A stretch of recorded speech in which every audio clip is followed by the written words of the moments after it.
अस्सलाम वालेकुम दोस्तों, कैसे हैं आप सब। आप देख रहे हैं हमारा यूट्यूब चैनल ग्रीन इन्फॉर्मेशन।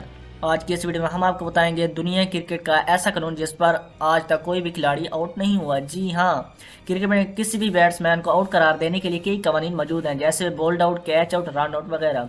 मगर क्रिकेट की तारीख में ऐसा कानून भी है जिस पर आज तक कोई भी बैट्समैन आउट नहीं हुआ। क्रिकेट खेल में किसी भी बैट्समैन के आउट होने के बाद अगले खिलाड़ी को क्रीज पर पहुंचकर अपनी इनिंग्स शुरू करने के लिए 4 मिनट का वक्त दिया जाता है। अगर इस मुकर्रर 4 मिनट में खिलाड़ी ग्राउंड में नहीं पहुंच पाता तो वो आउट शुदा तस्वर होगा।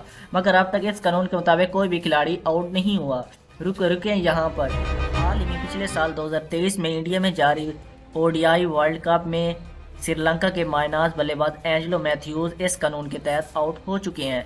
वो इस तरह आउट होने वाले पहले बल्लेबाज हैं।